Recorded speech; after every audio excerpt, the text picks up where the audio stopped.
Hay un diseño oculto en todo lo que existe, una línea transversal, una proporción fundamental que sustenta la realidad manifiesta, desde el crecimiento en espiral de una concha hasta la disposición geométrica de los huesos debajo de la piel. Pocos ojos están realmente calibrados para percibir este fundamento. Leonardo da Vinci, sin embargo, no solo lo notó, lo experimentó. La llamó, en sus momentos más íntimos de contemplación, la proporción del alma. Ver esta proporción a una edad temprana, sin el filtro de la experiencia ni el amortiguador de la madurez, fue para él a la vez la fuente de su incomparable gloria y el peso silencioso de su eterna melancolía. El tema que nos proponemos explorar hoy, en 3 partes densas y detalladas, no es solo la biografía de un genio del Renacimiento, sino más bien un estudio en profundidad de la mecánica de la visión ampliada y su costo humano. Es el dilema de los sensibles, el fardo de quienes comprenden demasiado pronto las estructuras invisibles del mundo, condenados a una lucidez que los aísla de la alegre, y a veces necesaria, ignorancia de la mayoría. Antes de continuar este viaje hacia los cuadernos, los bocetos y el laboratorio interior de uno de los seres humanos más complejos que jamás haya existido, te pedimos que respires profundamente. Permítete un momento de absoluto silencio. Cierra los ojos por un momento, o, si lo prefieres, mira fijamente el espacio que te rodea. Observe la distancia entre usted y el objeto más cercano. Sienta el peso del aire. Observa cómo todo obedece a una geometría que pocas veces escribes, pero que tu cuerpo absorbe instintivamente. Esta es la primera lección para el observador. La realidad se compone de líneas silenciosas, y el verdadero arte es la capacidad de sacarlas a la luz. Si esta forma de ver el mundo, esta unión entre la frialdad de las matemáticas y la calidez de la introspección, resuena con cómo te sientes en tu propia búsqueda de claridad y profundidad, te insto a que consideres registrarte y unirte a esta comunidad de observadores. Aquí exploramos exactamente cómo Leonardo da Vinci unió ciencia, arte y alma en una misma mirada incansable, transformando el acto de observación en un camino de revelación personal y espiritual. Leonardo descubrió, mucho antes de que la madurez le ofreciera defensas, que el universo es un sistema infinitamente ordenado disfrazado de caos. La mayoría de los hombres ven la superficie de las cosas, el color vibrante de la flor, el movimiento entrecortado del río, la sonrisa momentánea en el rostro. Ven la forma final, la estética del caparazón. Leonardo, sin embargo, tenía la carga de la visión radiográfica. No solo vio la manzana roja colgando de la rama, vio, simultáneamente, la complejidad de las células que lo sustentaban, el patrón espiral del crecimiento de las ramas, la ley universal que organizaba esa materia efímera en una forma perfecta y predecible. Para el joven Leonardo, el mundo no era un escenario de escenas inconexas, sino un inmenso mecanismo de engranajes entrelazado, donde la sombra proyectada por un dedo afectaba a la luz reflejada desde una nube lejana. Esta hipersensibilidad a la interconexión de las cosas es lo que define el nacimiento del genio, pero también lo que establece la soledad del visionario. Piense en la mente humana como un instrumento de medición. La mente ordinaria está calibrada para medir la distancia y el tiempo lineal. La mente de Leonardo, sin embargo, estaba calibrada para medir proporciones, causas invisibles y geometría oculta. Mientras sus contemporáneos se maravillaban ante la representación de un cuerpo musculoso, Da Vinci ya había disecado un centenar, buscando la precisión exacta del origen de cada tendón y la curvatura ideal del hueso. Buscó la fórmula de la vida, no solo su imagen. El peso de comprender demasiado pronto reside precisamente en la incapacidad de participar en esa ignorancia alegre y funcional de la multitud. Para el sensible, para quien ve la geometría invisible de la mente, el mundo se convierte en un lugar excesivamente ruidoso. El ruido de las preocupaciones triviales, la superficialidad de las conversaciones y la falta de curiosidad investigadora de los demás crean una disonancia casi física. La soledad no fue una elección bohemia para Da Vinci, era una necesidad orgánica, una defensa vital. El ruido exterior es enemigo de la creación, y el genio necesita refugiarse en el sonido de su propio pensamiento, en ese silencioso laboratorio interior, donde la alquimia de la observación puede ocurrir sin interrupción. La sensibilidad que poseía Da Vinci, esa capacidad casi dolorosa de captar la luz refractada de un instante, el sfumato de una mirada, la turbulencia exacta de un vórtice de agua, y transformarla en permanencia, provenía de un sistema nervioso permanentemente abierto, calibrado para el dolor y la belleza a partes iguales. Era, en esencia, una antena viviente, obligada a capturar todas las frecuencias del universo, desde la más alta armonía celestial hasta el más mínimo defecto en la anatomía de una hoja. El alma sensible, al ver los engranajes bajo el telón de fondo,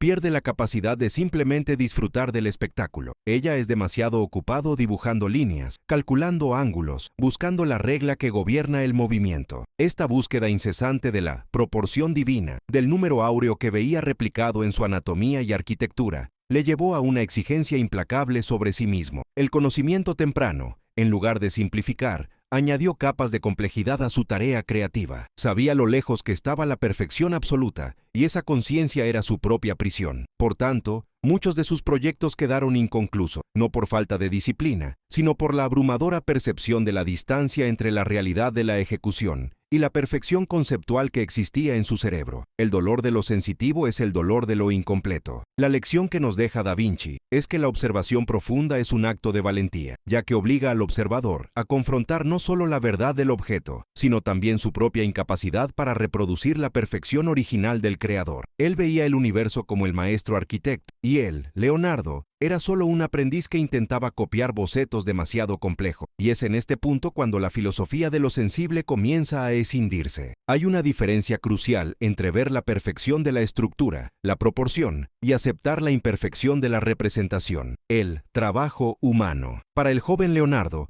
este peso era casi insoportable. Sintió que había sido dotado de conocimientos para los cuales el mundo físico no era más que un pálido reflejo. Comprendió que el cuerpo humano era el mapa más sublime de todas las leyes cósmicas, un microcosmos de la gran máquina universal. Por tanto, la disección no era solo ciencia, era metafísica. Buscó el alma en la organización de los órganos, la armonía entre razón y espíritu en la disposición de los músculos. Con cada corte que hacía, revelaba no solo la carne, sino también los principios del apalancamiento, la hidráulica y la arquitectura estructural. Pero antes de que podamos comprender verdaderamente la mecánica de esta mente y cómo intentó gestionar el peso de esta mirada, debemos profundizar en lo que consideraba la herramienta más compleja e incomprendida de todas, el sentido de la vista. Y hay un secreto sobre la óptica y la percepción que Leonardo nunca esbozó abiertamente en sus cuadernos, una paradoja sobre la perfección humana y el arte de la perspectiva, y comprenderla cambia todo lo que uno piensa sobre la verdadera naturaleza de la creación y el motivo de su soledad.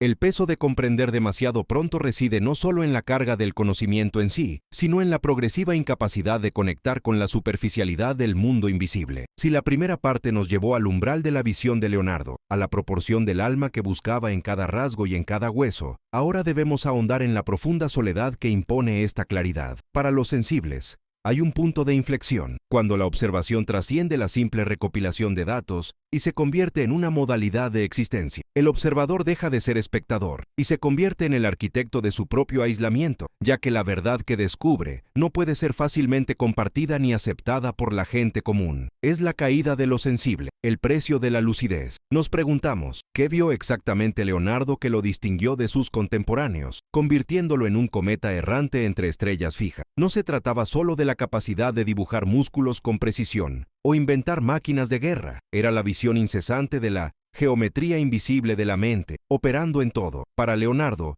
el mundo no estaba hecho de objetos, sino de fuerzas, en precario equilibrio. La proporción no era un mero recurso estético, fue la firma matemática de la creación, la forma en que la naturaleza conserva la energía y logra la belleza. Y ver esa proporción, esa armonía subyacente, en cada hoja que cae, en cada sonrisa que aparece y en cada chorro de agua que serpentea, es una carga agotadora. El observador medio ve una cara, el visionario, el genio, ve las líneas de tensión y compresión a las que obedece la carne, ve los vectores exactos de emoción que mueven los músculos faciales y la arquitectura ósea que sustenta la expresión. La risa, para los sabios, no es alegría, es la manifestación de un esfuerzo muscular preciso, una danza de ligamentos que revela el grado de tu tensión emocional acumulada. La belleza de un retrato no es su fidelidad a la forma, sino la captura de esa tensión exacta. Aquí es donde radica el primer gran dolor de la comprensión temprana, la pérdida de la ilusión. La mente del genio es un incesante laboratorio interior, donde la emoción se traduce inmediatamente en mecánica y física. No se puede experimentar la tristeza como un simple sentimiento cuando se calcula simultáneamente el flujo sanguíneo alterado, la presión en los músculos del pecho y el ángulo exacto del desgarro a medida que desciende, obedeciendo a la gravedad y la tensión superficial. El sensitivo se convierte en un científico de sí mismo, incapaz de entregarse a la experiencia pura sin diseccionarla. Esto genera una especie de esterilidad emocional disfrazada de hipersensibilidad. Él siente tú, todo, pero el sentimiento siempre está mediado por la razón que busca la causa, la ley y el principio. La pasión es inmediatamente catalogada como un fenómeno de ingeniería biológica. Esto nos lleva al concepto de silencio. En la vida de Leonardo, el ruido era el enemigo declarado, no el ruido de las herramientas en el taller, sino el ruido de una mente ociosa y de una charla ociosa. Para quienes ven la geometría de todo, la conversación sin propósito es una disonancia insoportable, una ruptura en la proporción que gobierna el cosmos. Es una fricción que destruye el fino tejido del pensamiento. Por eso los videntes buscan refugio en la contemplación. Necesitan vastos espacios de silencio para permitir que el mundo revele sus leyes sin la interferencia del juicio humano. El silencio no es la ausencia de sonido, sino el permiso para que los sonidos más sutiles de la naturaleza, el viento que da forma a la roca, el crecimiento invisible de la planta, el pulso distante del propio cuerpo, se manifiesten como instructores. Si esta búsqueda incesante de la armonía y la ley resuena con la forma en que sientes acerca del mundo, si también percibes la geometría invisible detrás del aparente caos, entonces considera suscribirte. Es aquí donde exploramos cómo Da Vinci unió la ciencia más rigurosa, el arte más expresivo y el alma más profunda en una sola mirada silenciosa. La soledad de Leonardo era, por tanto, una necesidad operativa. Estuvo permanentemente dedicado al virte de la observación silenciosa, descifrando las notas del universo. Sus cuadernos no eran solo registros de inventos, sino mapas de su partida. Cuanto más aprendía, más clara se volvía su diferencia. Más profunda era su separación del mundo que se contentaba con mirar sin ver. Esta soledad, sin embargo, no fue estéril. Ella era la incubadora de la creación. La paradoja es que el visionario necesita aislarse del ruido humano para descifrar a la humanidad. Necesita comprender el agua que fluye para comprender la sangre que corre por las venas. Y necesita comprender la proporción de la esfera para dibujar la curva de la columna que soporta el peso de la conciencia. Todo está conectado a través de una única red de leyes. El verdadero peso, sin embargo, llega cuando intenta traducir esta visión integral. El arte, la pintura y el dibujo se convierten en el único vocabulario posible para expresar la complejidad del mundo visto. La palabra escrita, aunque poderosa, es lineal, secuencial y, por lo tanto, inadecuada para capturar la simultaneidad de la observación, la forma en que el río y el tiempo fluyen juntos, la forma en que el músculo y la pasión se manifiestan en el mismo instante. El dibujo es el lenguaje del genio, porque es el único capaz de imponer armonía entre razón y espíritu, sin necesidad de frases complejas. Una sola línea puede contener la ciencia de la anatomía, el misterio de la vida y la intención del alma. Pero incluso el dibujo falla, y el propio Leonardo luchaba constantemente con el carácter incompleto de sus obras, la búsqueda incesante de una representación que nunca sería tan vasta como la realidad observada. La frustración de Da Vinci era la de un hombre que poseía un idioma que nadie más hablaba. Vio el futuro inscrito en las formas presentes, la máquina voladora contenida en la anatomía del pájaro, la tragedia de la erosión en la forma de la montaña. Vio el tiempo no como una línea, sino como una espiral geométrica que regresa y se expande. ¿Y qué hacer con esta visión? ¿Qué haces cuando tu percepción de la realidad es radicalmente diferente a la de todos los que te rodean? La respuesta de Da Vinci fue un trabajo incesante, escaparse al estudio. Abrazó la anatomía del cadáver no por morbilidad, sino porque allí, en la frialdad de la muerte, las leyes de la vida se revelaban con total claridad. El cadáver era la máquina estacionaria, donde podía estudiar el motor y las proporciones sin la distracción del movimiento y la pasión. Esta es la gran tragedia del hipersensible que comprende demasiado pronto. Vive siempre en un estado de traducción. Siempre está traduciendo la música del universo al lenguaje de la forma humana y traduciendo la inercia humana al lenguaje de la proporción geométrica. Es un esfuerzo hercúleo mental, que consume energía inevitablemente, te aleja de los placeres simples e inmediatos de la convivencia. Pero hay un secreto profundamente ligado a esta eterna traducción que Leonardo nunca logró registrar plenamente en sus páginas. Un secreto sobre lo que le sucede a la mente misma cuando se convierte en un espejo tan perfecto del universo. Y comprenderlo cambia todo lo que piensas sobre la creación humana. Este secreto no está en la línea trazada, sino en el espacio que la línea define, en el silencio que evoca la obra. Hay un secreto que Leonardo ocultó incluso en las páginas de sus códices más íntimos. Esta no es una fórmula alquímica, ni un mecanismo de vuelo revolucionario, sino la revelación definitiva sobre el peso de comprender demasiado pronto. Lo cierto es que el visionario, después de cargar durante décadas con el peso de la lucidez y la geometría invisible, descubre que el clímax de la sabiduría no es la explicación total, sino la aceptación de la armonía incompleta. Demasiada visión no es solo aislamiento, se congela. El sensible, el que ve la proporción en cada página y la anatomía en cada pensamiento, llega a un punto en el que el mundo real se convierte en una grave ofensa al orden que puede ver. Aquí es donde radica la caída, en la incapacidad de tolerar el ruido y el caos del mundo, cuando la mente ya ha trazado el mapa de la perfección. El gran dilema de Da Vinci, y el de todos los que recorrieron su camino, fue cómo moverse entre el laboratorio interior, donde todas las leyes se cumplen con exactitud matemática, y el mundo exterior, donde la humanidad prefiere la distracción ruidosa a la contemplación silenciosa. La persona sensible cae cuando confunde la capacidad de ver la perfección con el deber de ejecutarla en la materia densa. Las pinturas inacabadas, los tratados nunca publicados, los proyectos abandonados no eran signos de volubilidad, sino prueba de que la ejecución de la verdad sobre lienzo o papel fue siempre una pálida imitación de la verdad que residía, clara como el cristal y perfecta, en el laboratorio interior de la mente. Con cada pincelada, con cada línea trazada, había una inevitable pérdida de pureza. El ruido de la materia interfería con la música de la idea. Leonardo aprendió que el verdadero arte no estaba en terminar, sino en comenzar infinitamente, en mantener la puerta abierta para la siguiente observación, la siguiente geometría que se revelaría. La soledad del genio es el precio de mantener esta puerta abierta, ya que el mundo exige resultados finitos y cerrados, mientras que la mente de Leonardo exigía un proceso continuo de develamiento. No estaba evitando el trabajo, huía de la muerte de la idea, que se produce en el momento en que ésta es declarada perfecta y completa. ¿Qué hacer con el peso de la geometría que nadie más entiende? La respuesta final está en el concepto de sfumato, la suave niebla que utilizó para fusionar colores y contornos. Sfumato no es solo una técnica pictórica, es una filosofía de vida, una rendición a la complejidad de la luz y la sombra, y un reconocimiento de que la verdad, como la vida, no tiene límites rígidos. La mente sensible y sobrecargada encuentra paz cuando aplica sfumato a su propia lucidez. Si la mirada penetrante de Da Vinci le llevó a comprender la estructura ósea escondida bajo la carne,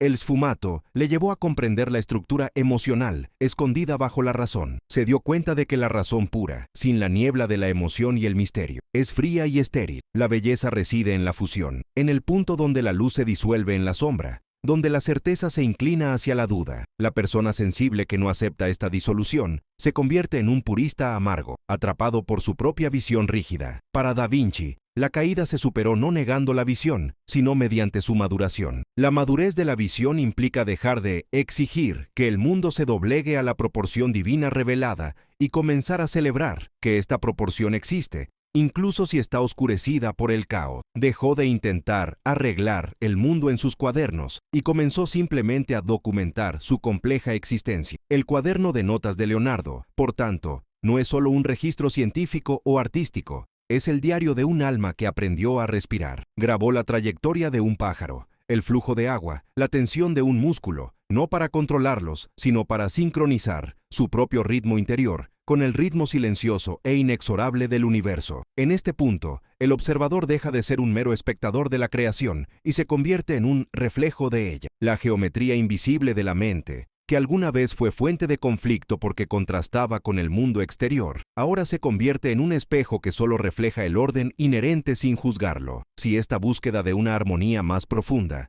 esta unión entre el diseño interior y el caos exterior, resuena con tu propio viaje de observación y silencio, te invito a unirte a esta comunidad. Regístrate y deja que la mirada de Da Vinci siga guiándonos más allá de la superficie, donde la ciencia se encuentra con el alma al mismo tiempo. Aquí exploramos el mapa de la mente dibujado por el más grande de todos los visionarios. Continuando, la última etapa de lo sensible es la trascendencia de la técnica. Cuando Da Vinci dibujó al hombre de Vitruvio, no solo estaba midiendo el cuerpo humano, estaba midiendo la conexión entre el cuerpo humano y el cosmos. El cuadrado y el círculo, símbolos de la tierra y el cielo, son reconciliados por el cuerpo humano. Pero el peso de la comprensión es que cuando diseñó esta perfección, sabía que ningún hombre real jamás encajaría perfectamente allí. La proporción divina es una descripción ideal, no literal. El error que cometen las personas sensibles es intentar vivir la vida como un ideal matemático. Pero la vida, como pintar a la Mona Lisa, exige sfumato. Exige que la frontera entre lo conocido y lo misterioso permanezca suave y ambigua. El verdadero clímax de Da Vinci, su conclusión definitiva,